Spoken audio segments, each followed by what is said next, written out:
Broadcasting from the business capital of the world, this is the Podcast Business News Network. We are back with Ann Sharp, our certified professional organizer. So excited to have her back here on the show to talk about what many of us have a problem with. Right? Yeah, it's true. We are, some of us, disorganized and just honestly clutterbug. So welcome back today from A Sharp Space. Please introduce yourself before we begin. My name's Ann Sharp. I'm the owner of a business called A Sharp Space. I'm a certified professional organizer and I work in the residential space, helping people get organized. Great. And where are you based out of?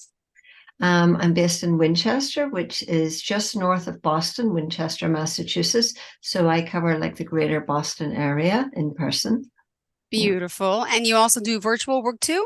Yeah, I can. Perfect. She's worldwide and sharp. She really is sharp. And for today, we're going to get right to it. We're going to talk about kids' play spaces.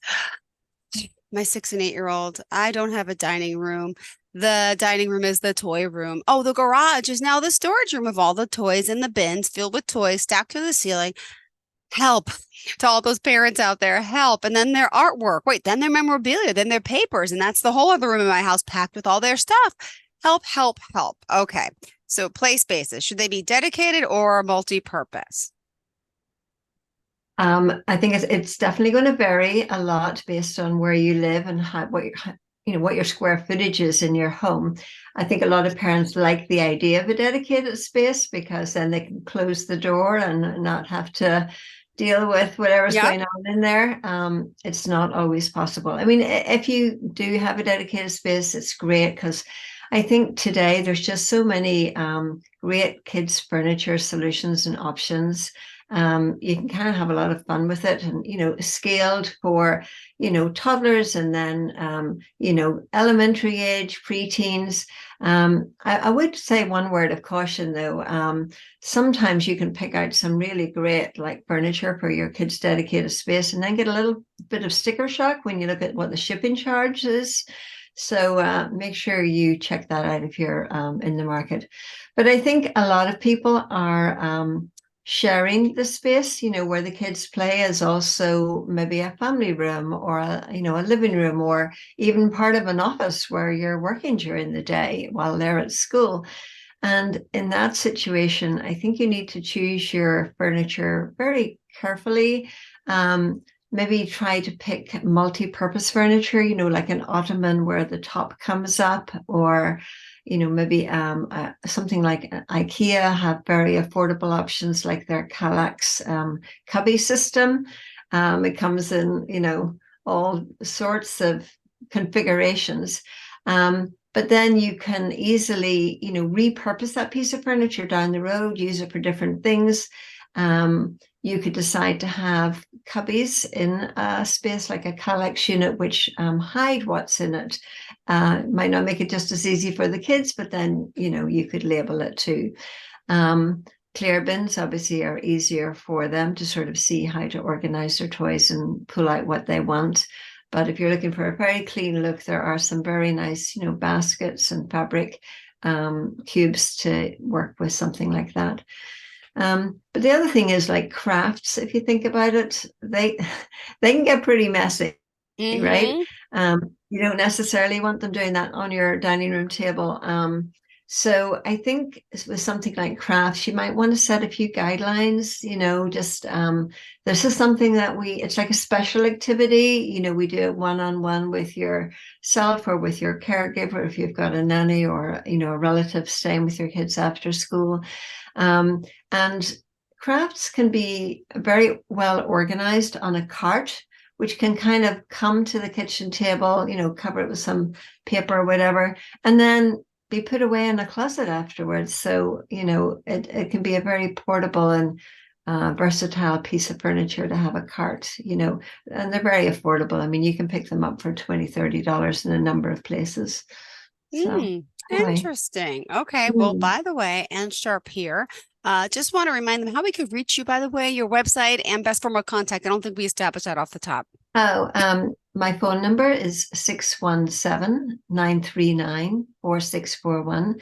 And my website is asharpspace.com. So ASHARPSPAE.com. And you will find there a way to link. So if you want to book a discovery call, it's complimentary, just so we can have a chat first and see if it looks like it's a good fit for you.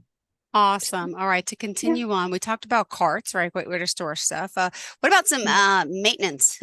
We got to make that part of the daily routine, you say, right?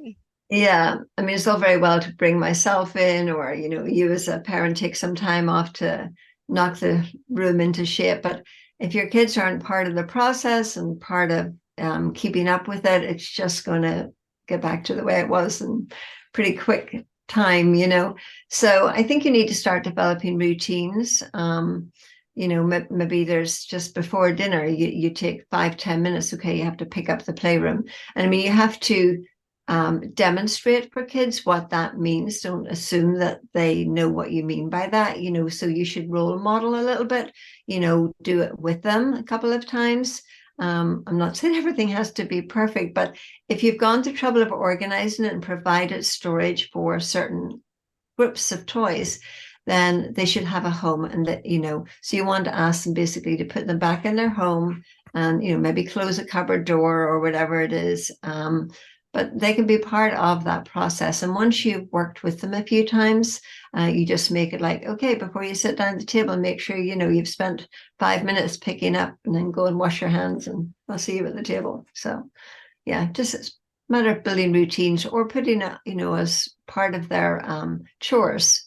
Maybe once a week they do a bigger tidy up, maybe once a month they pull out a few things that they're not interested in and put them in that donation box that you've got at the bottom of the cupboard. And because they're not playing with it, somebody else will enjoy it. So that's a really good habit to instill in kids early on, that if you're not enjoying something anymore or playing with it very much, there's somebody out there who would love it, and why not let it move on. Aw. Yeah. Well, thank you for sharing this. And also, let's go down the list a little further and talk about toys, right? What's the deal with rotating toys? I think not everybody, certainly, because there's definitely kids that don't have very much, particularly at the moment. There's a lot of immigration and so on. But there's also the other extreme where kids have too much. Family and friends give them things. They have birthday parties. They get a lot of stuff. And it can be overwhelming for a kid, to be honest. So I think it's better to think less is more. Make sure that what they are playing with is age appropriate. You can really spoil a toy, I think, for a kid by giving it to them too early. It's very tempting, to go to that like Playmobil with all those little parts. But to be honest, if there's a choking hazard and they're under 3, you shouldn't be doing that, and give them pieces that their hands can manage, like with Legos, like the Duplo version, as opposed to, let's build a spaceship, So you have to pick toys that are age appropriate, but I would say keep it manageable. Certainly there's different types of toys, building toys are very good for their imagination.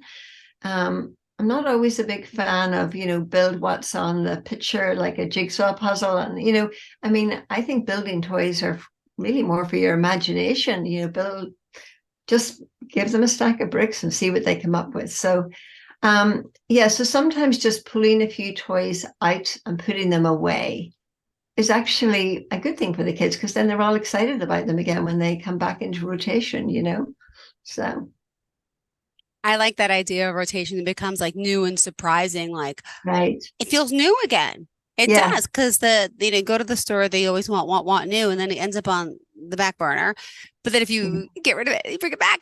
We have an air hockey table, and I put it in the garage, bring it out every few weeks. It's like the whole new game. It's great. Yeah. And like this train set automotive one and this light up car set, can't fit them in the room anymore. Bring them out, and it's like, wow. And they play for a few days. I love it. Then they get sick of it, which is normal. But yeah. No, I think that's a healthy thing to do, to put things away every now and again. Yeah. Wow. Okay. What else is on the list? Well, art, right? I mean, if you've got kids, you've probably got kids coming home with backpacks and things that they've made in school. And I know for a lot of parents, this becomes quite overwhelming. I mean, it's lovely to see what they have produced in school. I think it's much more common, of course, with the younger kids, the preschoolers and elementary age, than the older kids, unless, you know, they really are actively choosing art classes. But, you know, you want to recognize that your kids wants to share something with you. So that's a positive thing. It's, you know, something to talk about. But I don't think you should feel compelled as a parent to keep every, you know, every scribble, every piece of art, every piece of writing, every report card, even for that matter, that they come home with. So I think you need to be a little selective.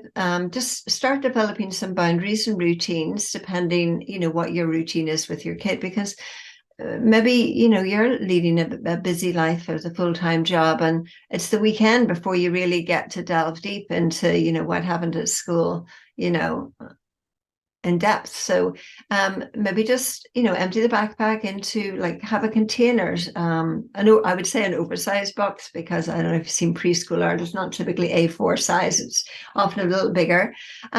Just collect the art there, maybe for a week or something, and then, you know, pick out 2 or 3 favorites and put them on the fridge, or you know, you can get like a washing line with little pegs, you know, that they could be hung somewhere, maybe if you do have a playroom. There's also these frames that you can get, which they just snap shut, you know, over a piece of art, very simple. So basically you have places on your wall for the frames, but you change the art in them frequently. I mean, they don't have mounts or anything, very simplistic, but, you know, a way of honoring your kids' art. So I would say sort of gather it, then with your child, go through and pick out, you know, some special pieces, honor them by displaying them, and then the rest sort of quietly disappear. But then when the new batch comes in, put the ones that are really nice in a box that you're maybe collecting for a year end, you know, maybe in the summer after the school year is over. And then you'll look through, you know, every week or every month's favorites and decide, oh, you know, I'd love to make maybe a scrapbook. So, you know, it could be a summer activity you do with them. Or there are companies like Archive where you can actually send your kids art, or, you know, maybe a piece of poetry. It could be a piece of writing, and send off, and they will make you a beautiful book. And, you know, you could end up making a book a year. It's not that inexpensive, I will say, though. But one piece of advice, I heard this once, I think it was during the pandemic. We were doing a lot of webinars among ourselves as organizers. And this girl made this great suggestion. She said, you know, the piece of art is wonderful at the time, but it's your kid holding the piece of art. That's what you want to remember. You want to remember what age they were, how proud they were. So I would suggest, if you're making a book and maybe taking a picture, a photo, you know, of the piece of art, take a photo with your child in it, holding the art. And similarly for trophies. I mean, trophies, you know, they gather, depending, I don't know if you've got kids who play hockey like my kids do, you get a lot of trophies. But, you know, it's your child holding the trophy is really what you want to remember more than the trophy itself. So, yeah, I think you need to be selective. Interesting. I'm a big believer in that, because now he comes home. I have a 6 and 8-year-old. 6-year-old comes home with all his artwork, and he says anemone without the M. He says anemone, and I just love it. Mom, I said, but that's anemone, and I'm like, oh, I know, but do we really need another picture of a ghost? But Mom, we can't throw that away. So I would like to start taking pictures of stuff. You're right. Maybe like on, you know, those Shutterfly, you can make a book, and you can have like 20 images. So it saves the clutter, because the clutter adds up and adds up and adds up. Yeah. And I like that. Getting rid of stuff. But go ahead. Oh, no, we had a family dog when my kids were, you know, from like 4 to 16 when my youngest, and when the dog died, very sad, because this dog had been a big part of our family as the kids were growing up. And I made a photo book, and of course the dog is featured in every photo, but to be honest, it was really a book about the kids growing up. It was, you know, the dog fully like my daughter in the dinghy, or the dog with goggles on, or the dog with the birthday hat. But, the kids were in the picture too. They were on a hike, or they were on the lake, or, obviously they weren't on a plane because it was all local. But it became a really great keepsake for my kids because it covered 12 years, the length of time the dog lived, but captured many key moments from each year. And it's treasured by each of them, So, I do think there is a place for keeping certain things. And I think when the kids get older, you can, be a bit more discriminate and involve them in it. But when they're very young, you're kind of acting as the caretaker or curator. You're trying to think, what would my kid at 25 really want to have from his childhood? I mean, it might be the jersey he wore at a particular hockey event where they won something, or, so you're sort of picking and choosing these things. But I think you need to put a limit on it. And a lot of parents struggle with this. I know they do. They're choosing things more for them, remembering their kid's childhood rather than what the kid themselves may want. And to a certain extent, it's okay. But, I always recommend like maybe have a trunk per kid. By the time they're done with school, it should all come down to one trunk of fun memories. Maybe it's the high school yearbooks in there, plus the doggy book, or the book that you made of their art, or, maybe it's the birth announcement. Maybe a special, if you had a sweet 16 or a bar mitzvah or something, it's the... Oh, I got a question. Yeah. I have this issue since I was a kid because my mom did the same for me. She collected, and I still have, all my birthday cards from I was 1, 2, 3, 4, or 5. Now I have my kids, 6, 8, all these birthday cards, and I'm saving them. Why? Yeah. They're just birthday cards. I don't even believe in giving cards because I feel like they end up on the floor and they end up in the junk pile of the garbage. Yeah. Well, you could turn them into a craft activity. I mean, that's what I personally do after Christmas. Tell me. I have Christmas cards. I make them into gift tags, and I kind of enjoy it. I have some fun serrated scissors, which give it a different flair, and then bits of ribbon. And I don't know, maybe people like them, maybe they don't, but I kind of enjoy doing it, and it's a way to keep some of the images. So you can use them in art, But yeah, I think maybe if it was a sweet 16, or, maybe a 21st, a special birthday. No, we'd keep personal. I wouldn't keep them all. No. But yeah, I got to get rid of them. I like this. So it's craft. You turn them over, you use them. What type of labels do you make? Oh, labels, just ones that you tie on. I'll punch a hole in it, add a nice piece of ribbon, and use it as a tag. But, if you are keeping them and you really do want to keep, just make sure you're keeping it in a archival storage box, something where it's not going to get, yellowed and so on. So pick a Archival Methods is a website. They sell archival boxes. And same with photographs. Actually, be very careful how you're storing them. I mean, obviously, you should really be thinking about digital, but if you are storing actual pictures, you should make sure that you're storing them properly and so on. And you might want to use like weather tight kind of bins to put even the archival boxes in, particularly if you're storing them somewhere where it's not climate controlled and, the temperature varies a bit, or there's a chance of some damp.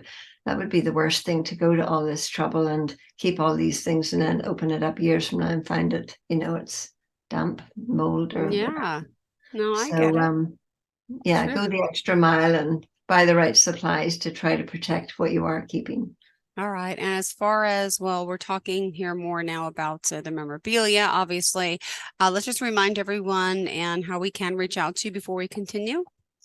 You can reach out to me by phone, which is 617-939-4641, or on my website. My email is anne@asharpspace.com, and I'm also on LinkedIn. Perfect. All right, let's continue. So what other ideas for memorabilia can you give to us? Well, involves the kids, to a certain extent, particularly the older they get. You know, I, I know I made as a graduation gift for one of my kids, sort of all the different sports things that he'd been to, and it's hard for kids themselves to pull this all together. So I think, a scrapbook with newspaper articles and photos and maybe ticket stubs to particular games. It can still be fun. Of course, everybody likes to do things digitally, but there is something very special about touching things and having the actual items there. If you're into scrapbooking or need a rainy day project, but of course, you can digitize things. And I definitely recommend if you have videos, or example, like say if your kids went to preschool and they gave you like a VHS or a CD of, the display from years ago and you have kept it, you need to digitize that because, DVDs and tape, they are not going to last forever. You need to get it in a digital version. And there's an organization called the Photo Managers. What's that? It's another, like I'm part of the National Association of Productivity and Organizing Professionals, and a lot of photo organizers are part of NAPO, but they're also part of this great industry called the Photo Managers, and they will take all your on different, like you may have even like what if I have photos on Google, on iCloud, right, on they Amazon. Exactly. The Photo Managers? I never heard of that. Okay, interesting. Yeah. So, you can find someone in your area to work with it. They will work with you to create something that's manageable for you and make sense of all those photos you've got on your phone. I mean, there's software now to, get rid of duplicates, physical pictures. If you're looking at a scenery shot and you can't even remember where it is, where are you keeping it, right? So, sometimes you can give someone else rules about things. If there's nothing written on the back, or you can give like key people that you're looking for in pictures, and someone else can actually do the legwork, and they have a lot of software and tips and tricks for doing it. So, sometimes you just want to connect with the right person to do that. Awesome. Yeah. All right. Well, we still got 4 minutes left in the show, Anne. What else is on tap? Oh, well, so for your own memorabilia, for you as adults, I think carefully about what you're leaving your kids to deal with. People talk a lot about decluttering and they're thinking about physical things, dishes and sofas and artwork. But if you've been keeping a lot of things that are memories for you, I loved how, what was her name? Margareta Magnusson wrote this book called The Gentle Art of Swedish Death Cleaning. Quite a mouthful of a title, but this is the way they would do things in Sweden. They wouldn't leave things for their kids to deal with. So what she did was she got like a shoebox and she put things in it that were important to her during her lifetime. The ticket stub to the concert, or a photograph of an old boyfriend, or maybe even a special t-shirt, but things that would have no meaning really for her kids. And she labeled it, you can get rid of this when I die. So she basically got it down to a shoebox of really key memorabilia that she wanted to hold on to for her. And then, when the kids are clearing out and selling the house, she's giving them permission. It's okay. This was for me. I know it's not part of who you are or your life moving forward. You can just toss it, So, yeah. There are some great books about, honoring people's memories. And, I can tell you another great site I've been, might be using with a client next week, actually, called Artifacts, which was created by another NAPO member. And what you do is you take a photograph of something that means a lot to you, but maybe you can't take it with you to your next home, you're downsizing or whatever, but you write a little story about it. And there was a great post on LinkedIn just a week or two ago about this guy who had done this. And he said he has something like 300 photos on his phone in his pocket of things, treasures that means something to him. And he has a little story about each. He says, I don't have most of those possessions anymore, but I have all of the memories. And I just think it's a nice way to kind of keep the essence of what's important to you, and without necessarily keeping the physical item. So yeah, there's a lot of things you can do. Perfect. Well, thank you. Preserve the memory. Right. Great. Yeah. Now, as a professional organizer, just curious, I know we honed in on the kids, the toy spaces. Yeah. What is the biggest problem organization do you see most people have? Is there a certain one that you could say, well, parents don't always organize kids the way kids play with them. I mean, I have seen some what I'd call over-organization of Legos, for example, and I think it's more about. I hate Legos. I'm sorry. I don't know how you lose them. You step on them. They're the most annoying. You step on them, that's I got rid of them. They're in my garage, and I hope my kids never play with them again. Sorry, Legos, if you're listening, but I can't take it. Definitely. There's parents out there who use it, as like it's meditation to separate the different colors and put them in the right boxes. But, is that how your kid is playing with it? It might be more helpful to put a complete set with the instructions so they can rebuild it in a box, So I just think about your child and how they play when you're categorizing things and grouping things, not necessarily how you want them to look. Yeah. So, yeah. Well, thank you for being here. And how do we reach out to you, sweetheart?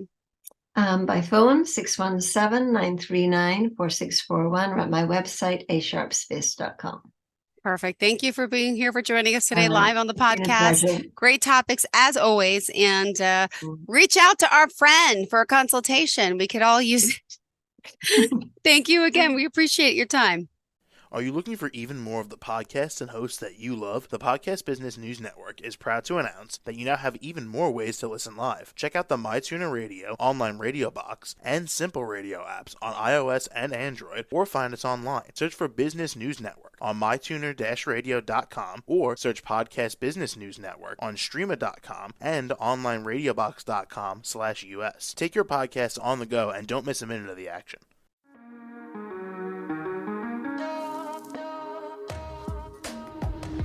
Broadcasting from the business capital of the world, this is the Podcast Business News Network. For nearly 2,000 severely injured veterans, everyday life has become filled with barriers. Day-to-day simple tasks can become pretty daunting. I have to carry my chair up 2 flights of steps or have somebody do it for me. What scares me the most is just the falling. When I'm struggling with my house, I think, to have that one great barrier just knocked down, it's crucial.